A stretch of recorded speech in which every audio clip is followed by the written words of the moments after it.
Hi everyone! Welcome back to another stream.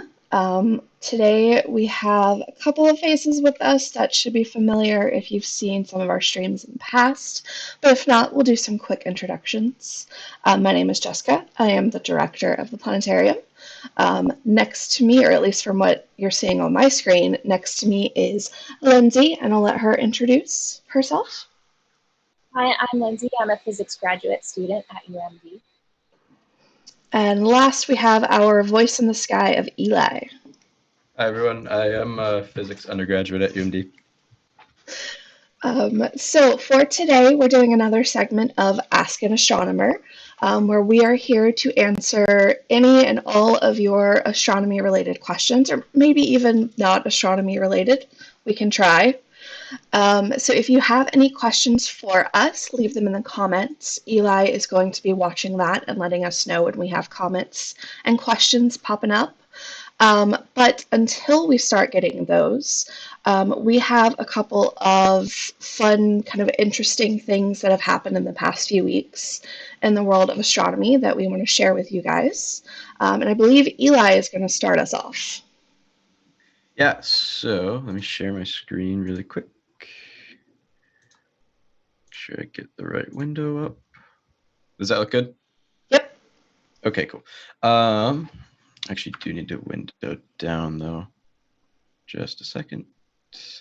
Okay, so one of the first things that came out in the last few days is the Pentagon, specifically the United States Department of Defense, released 3 short videos depicting what they called UAPs, unidentified aerial phenomena, but can also be classified as UFOs, I suppose.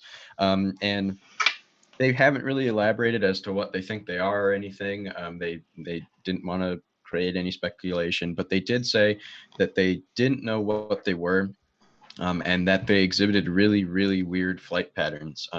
One of the Navy pilots that observed them, all these videos were taken from infrared cameras on board of airplanes.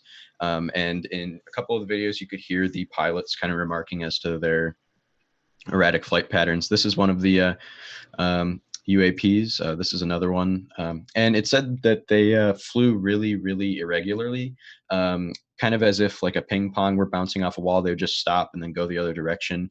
And they were also traveling against wind speeds that planes that we have now would not be able to travel against in any sense.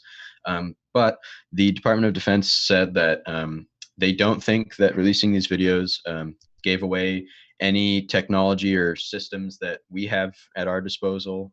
Didn't release any sensitive information, and it also didn't contribute any speculation to any investigations that they have, or doesn't create any issues in their defense system. So they didn't think it was anyone else infringing on our airspace. They really just didn't know what these things were.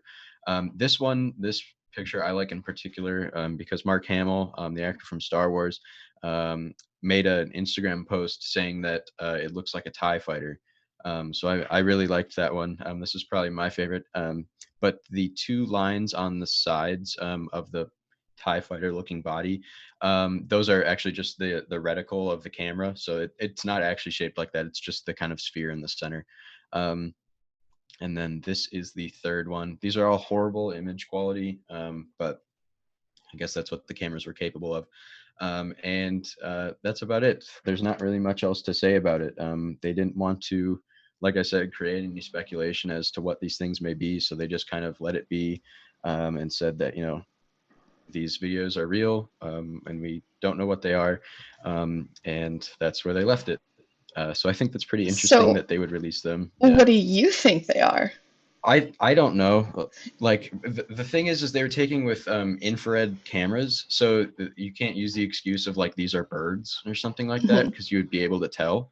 I don't know what they are. I don't think they're aliens because I don't think the Department of Defense would just so readily release that if they thought it was. But I don't know. I don't want to be a conspiracy theorist, so I'm gonna short circuit myself there. I kind of put you on the spot. Yeah, no, I just don't want to become like Bob Lazar or someone giving their doctrine on UFOs. So I'm going to stop there. And then the next thing I want to talk about is in the next coming month, the first manned mission to launch from American soil with American astronauts is launching. I believe it launches on May 27th, and it is the SpaceX Crew Dragon launch. It is this rocket right here, and it's taking two American astronauts, Bob Behnken and Doug Hurley, up into space for a period of time to make sure that the rocket systems are functional and they hold up well. And then it's going to dock with the ISS and make sure that it should have no problems doing that. And the purpose of this launch, those are the two astronauts right there. Bob Behnken is on the left and Doug Hurley's on the right. This is kind of the last demo flight of Crew Dragon before it gets established as like a regular transportation between the ISS and Earth. So this is they're calling it the Demo 2 flight, and it's that last stop before it becomes a readily available and active rocket. So it's not a like huge project or anything or something that hasn't been done before. I mean, this is something that the space shuttle has done, and it's not new territory that it's infringing upon, but it is just kind of a reestablishment of regular space flight for NASA and just American craft in general. Yeah, because So I it's think been years. Yeah, it's been 9 years since the space shuttle program was shut down. So I think that's really cool. I'm really excited. And probably my favorite thing about this is that's what their spacesuits look like. Those aren't like demo spacesuits or anything. Those are their actual spacesuits, and it really looks like something out of a sci-fi movie. And I don't know, that I it's don't think just I've really cool. seen these. Yeah, they're really cool. I don't Wow. know. Yeah, they're like, they don't look like spacesuits, but they are. They're fully functional. And they look like something. They look like Brad Pitt's spacesuit in Ad Astra. I have To not me. seen that. Yeah. I don't know. It wasn't my favorite, but the spacesuits were pretty sweet. So yeah, there are my topics, and stop sharing right there. Well, that's pretty cool. So I guess we'll pause for a second to see if any questions have come in. The only thing it looks like is that I was having some volume issues with my microphone. Sorry about that. Did I start cutting out or something? You got a little low, but I didn't hear you cut out. Okay. Sorry about that. All right. Well, I guess Lindsay, do you want to go next? Sure. Well, hello, everybody. I am going to be talking about kind of two bits of current space news that have been going on. So the first is that you may have heard that asteroid is passing by the Earth today. It was at its closest that it would be to the Earth this morning at about 4:56 in the morning. This website is kind of showing its current placement and its kind of trajectory and orbit as it goes by the Earth. So this asteroid has the really fun name of 1998 OR2. Usually when people find asteroids, they can kind of name them whatever they want. So there are some pretty cool asteroid names out there, but this is not one of them. So it is categorized as a near-Earth asteroid. So that causes people to kind of worry. But anything that can get within 120 million miles of the Earth is considered a near-Earth asteroid. And when it was at its closest at 4:56 this morning, it was about 3.9 million miles away from the Earth. And that is about 16 times further than the moon. So again, they're called near-Earth asteroids, but really they're still millions of miles away from the Earth. And this is categorized as a potentially hazardous asteroid. Definitely, we don't have to worry about it crashing into Earth this time around. The next time that it's going to approach Earth is in 2079, and everything probably will be okay then also. But if there's any sort of gravitational influence on the asteroid as it passes by Earth or by anything else, then its orbit could change and it could potentially be a problem for Earth. So that's why it's potentially hazardous. Right now, it doesn't look like it's ever going to hit the Earth, but if the orbit has been disturbed in any way, then it could possibly impact Earth at another time in the future. But also not wanting to scare people with this.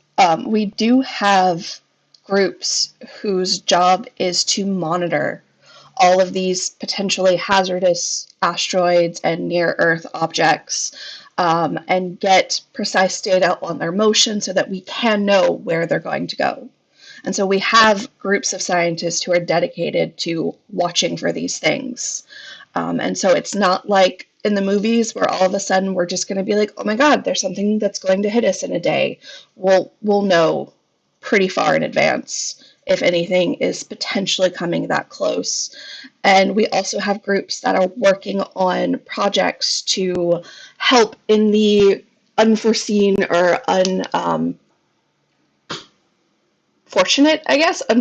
case, if we do have one that's heading a little bit too close, they're working on ways to either kind of nudge them out of the way so that they don't impact and hurt the Earth.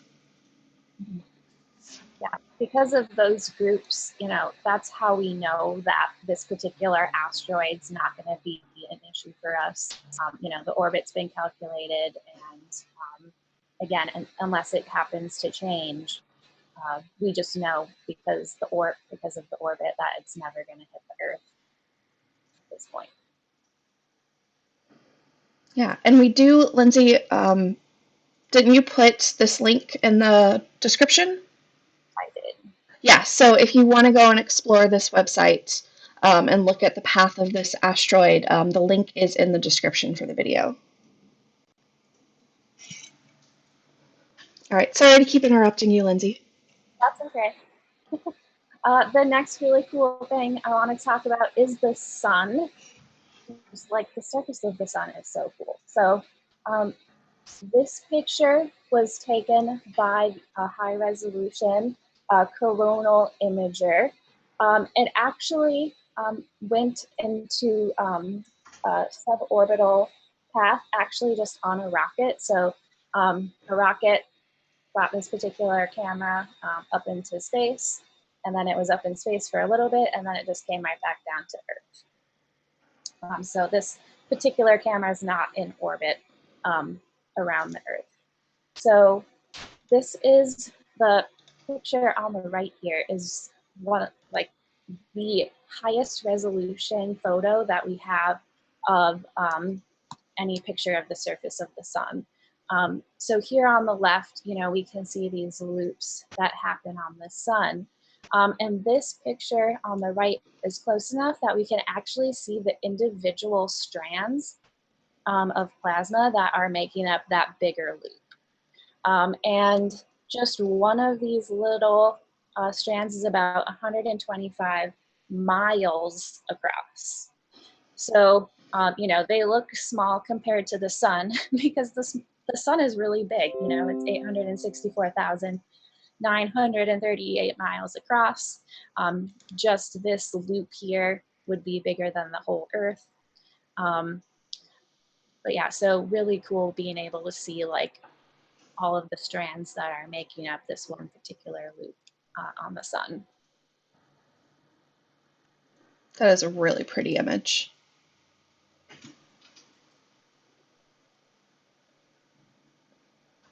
Very cool. All right.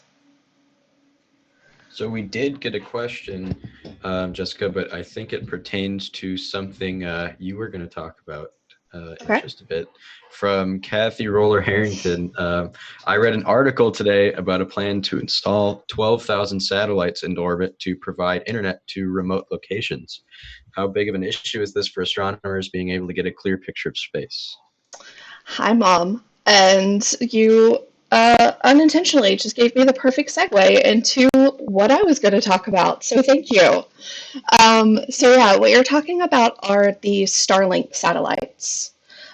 These are supposed to be a kind of constellation of satellites put up by SpaceX, which is the company founded by Elon Musk.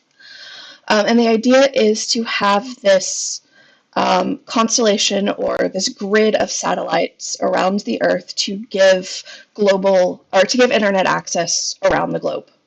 And there's been a lot going on. They've been launching about 60 satellites at a time up into space. As of about a week ago, there are 422 satellites in orbit right now, and we're already starting to see some issues with that. Astronomers are a little worried because these satellites are visible. You can see them with the naked eye, which means astronomers using telescopes here on Earth on the ground could have these satellites in their images that they're trying to take, which could mess up the data and information they're trying to get.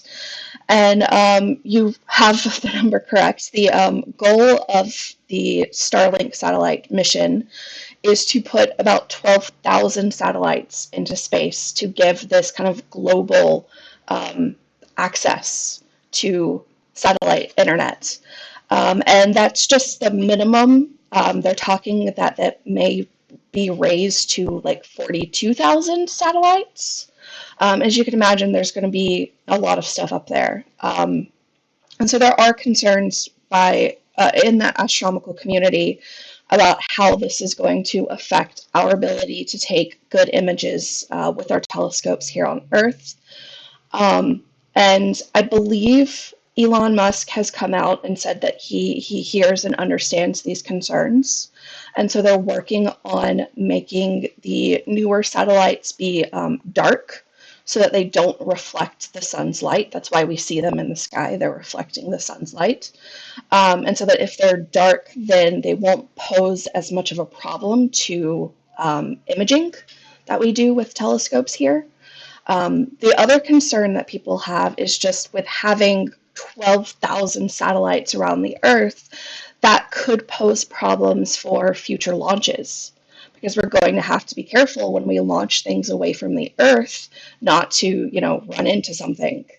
So there are a lot of growing concerns, and we're having to kind of balance between issues that the scientific community may have, but also this is getting internet access around the globe, which is going to help connect us and help us spread information and become more connected. And that's obviously can lead to some very good things. So yeah, there's still a bunch of debate going on whether or not this is a good thing. But what's really cool is each time there is a launch, since they launch about 60 satellites, you have the chance of actually being able to see them yourself. And so there we go. You could see them in this like string of lights moving across the sky. And this is an actual image taken of Starlink satellites. You may have seen this last week when we had our latest launch. But it's a really, really strange occurrence. And one of the reasons we actually decided to talk about this today is because we got an email to the planetarium from someone asking what the string of lights was they were seeing in the sky. And this is what it can look like. And so if you want to try and look for this yourself, there is a site you can go to. It's called heavensabove.com. I have it linked in the comments. And with this site, it actually tells you what satellites are visible from your location. And so you have to make sure that you put your location up here in the top right, which is really simple. You just click on it and type in your location. And then you can decide, for example, the International Space Station. So for here in Duluth, we can see the International Space Station actually passed overhead, visible to us, at about 4:30 this morning. And if you click on the individual date, it'll actually show you the path through the sky. I guess it's going this way, actually, that the satellite takes. But for the Starlink, you can do that as well. And we can see that they're not visible right now, but last week, not long after the latest launch, here in Duluth, they were visible around 9 p.m. in the western sky. You may have seen the string of satellites moving by. And so kind of keep this in mind because we do have another launch coming up in or on May 2nd, May 7th. Is going to be the next launch of the next 60 Starlink satellites.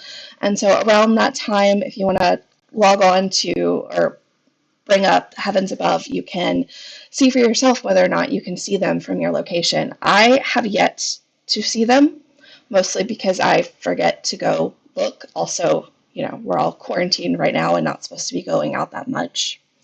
But it's kind of interesting. The company has said that they hope to have beta internet access to the northern US and Canada by November of this year, which is really soon.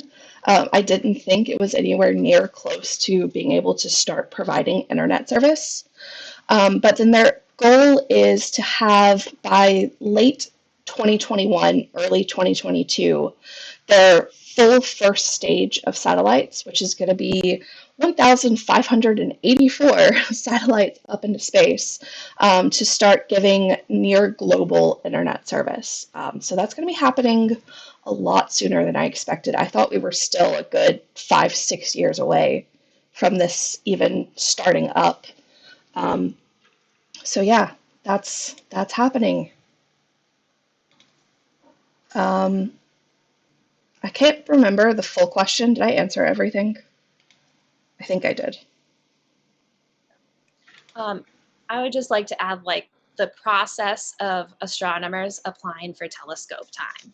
So if you're an astronomer that wants to, use the Hubble Space Telescope to get some data, you submit a proposal, you might get some time with the Hubble Space Telescope, but if it happens to be cloudy, you're just out of luck. You have to reapply, resubmit a proposal. Well, not cloudy with Hubble. Well, that's true. But any Earth-based telescopes. Yeah, and so if you have this time with the telescope and the Starlink satellites happen to pass by at that time, then you're just kind of out of luck. Yeah, you have when you apply for telescope time, you have a set date or dates that you have access. And it is kind of a gamble because, as Lindsay was saying, it could be cloudy and you just lose that night. And getting something like the Starlink could do the same thing. And applying for telescope time is a very competitive process. Very few projects relative to how many are submitted and asking for time actually get picked. And so that's kind of back to one of the reasons why astronomers and why there's a lot of worry in the astronomical community about this. But I will say I appreciate that Elon Musk has come out and said that he hears us and understands and is working to try and maybe not fully prevent, but minimize the effect that it has on astronomical research. So yeah.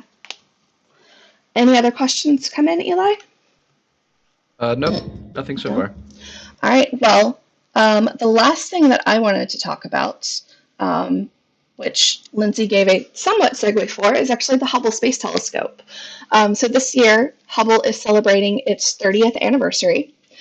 So the Hubble Space Telescope was actually launched April 24th, 1990 into low Earth orbit.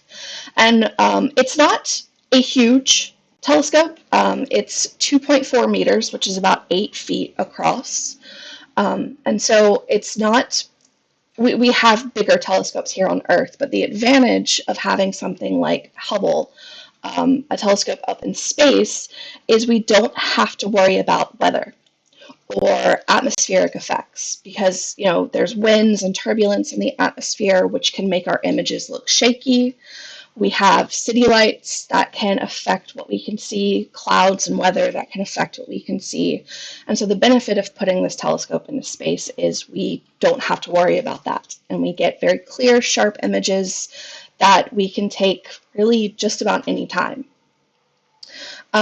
So it launched about 30 years ago, and has done a lot in its 30 years serving in astronomical research. One of the most famous pictures that has come out from Hubble is what you're seeing here. It's the Hubble Deep Field. What astronomers did was point the telescope towards a seemingly empty patch of sky, that when you just looked with your naked eye, there doesn't seem to be anything there. It looks dark. And they set the telescope to look at that patch of sky for as long as they could. Anytime they had a break between other projects they were looking on, they turned the telescope and set it to look at this patch of sky, and ended up accumulating several days worth of gathering light and looking at this patch. And when the final image came out, you can see here that it's not empty. Just about every single point of light that you're seeing in this image is actually another galaxy. And this has led to our current estimate that there are hundreds of billions to maybe even trillions of galaxies out there. Everywhere you look, there are galaxies, lots and lots and lots of them. And so this is one of the big things that Hubble has done, is help with that. It's had some other interesting findings. It helped us determine that there are supermassive black holes at the center of most galaxies, and that there seems to be a relationship between the size of the galaxy and the size of the black hole, which is something we're still trying to figure out and is part of Lindsay's research, right? That's what you're working on. Yep. Finding the mass of black holes and galaxies. Yeah. We've had some interesting, it's helped us to continue to study the planets in our solar system, letting us look at how weather patterns have changed. We found Pluto's fifth moon sticks with Hubble. We found a lot of cool things. One of my other personal favorite things that we have found with Hubble, let me get the image up real quick, are these little blobby things. What you're seeing here are actually disks of gas and dust around young stars. These are called Protoplanetary Discs. And this is a significant finding because this matches our models for how we think our solar system and planets in general form, that they form from these gas and dust disks around these young forming stars. And so we have actual images that these really do exist, and they really are found in young systems. These in particular were found in the Orion Nebula, which is a star-forming region in the Orion constellation. It's in the belt, or not the belt, the sword of Orion. And so it's just really awesome that not only do we have confirmation, but we're able to get actual images, close-up images of these disks, which is just kind of mind-boggling to me. So yeah, but for its 30th anniversary, Hubble released a brand new image that you're seeing here. This image has been nicknamed the Cosmic Reef. This is a region in a nearby satellite galaxy, the Large Magellanic Cloud, which is a small little dwarf galaxy that's orbiting around our Milky Way. And we're seeing here clouds of gas. We have this big kind of red cloud, and then the smaller blue cloud to the bottom left. And this is in a region in the Large Magellanic Cloud that is actively forming stars. And so in this big red region, all of these bright stars that you're seeing are actually stars anywhere from 10 to 20 times the mass of our sun. So big, big stars. And all of the light and heat coming off from these big hot stars is heating up the gas around it, which is causing it to kind of blow around, which gives the kind of swirls and shape. But it's also causing the cloud itself to glow, and that's where that kind of red and blue glow are coming from, is from the hot gas itself. So the red is oxygen and the blue mixed in, or sorry, the red is hydrogen and the blue is oxygen. Now the little one in the bottom left is formed from a single massive star that is about 200,000 times brighter than our sun. And what we're seeing is actually shells of kind of the outer atmosphere of this big, big, big hot star that have been blown off of the star. And they're really hot and reflecting light from the star itself, which is what's giving it this blue shade. So this is a beautiful image that Hubble has released for its 30th anniversary. All right. Eli, do we have any more questions? Nope, nothing else. No? All right, well, we'll give you a couple more minutes to put in any questions you may have. In the meantime, let me tell you a little bit about what we're going to be doing for our next few shows. So if you were intrigued by that Hubble picture of those protoplanetary discs, then you're in luck, because Saturday, that's exactly what we're going to be talking about. We're going to be talking about extrasolar planets, or exoplanets, which are planets around other stars. And so we're going to look at how we search for them, what they've kind of told us about how planets form, and then also take a look at some of the really weird planets that we have found, because there are some strange ones out there. And then next week, on Wednesday, we're going to be doing a segment of Stargazing Tonight, where we're going to talk about some astronomical events, such as May Day and kind of what it means astronomically, and also some of the things that you can look for in the nighttime sky during the month of May. And then next Saturday, we are going to be doing a show about the aurora, the northern lights, and tell you all about some of the mythology behind it, how it forms, how you can see it, and all of that. So a lot of fun stuff coming up in the next week. So yeah. Anything coming in, Eli? No. No? All right. Well, in that case, thank you everyone for joining us. Links to a lot of the things that we have talked about can be found in the description for this video. So there's a link to Heavens Above, where you can figure out what satellites you can see from your location. There's a link to that Hubble 30th anniversary image, and some more information on kind of what Hubble has accomplished in its 30 years, and a link to the website Lindsay showed us for the path of the near-Earth asteroid that's close by to us right now. And as usual, any of our past live streams can be found on our YouTube page, which is also linked in the comment or in the description for the video. So thank you everyone for joining us. We hope you have a wonderful day and hope to hear from you again in the future. So yeah, thanks and bye everyone.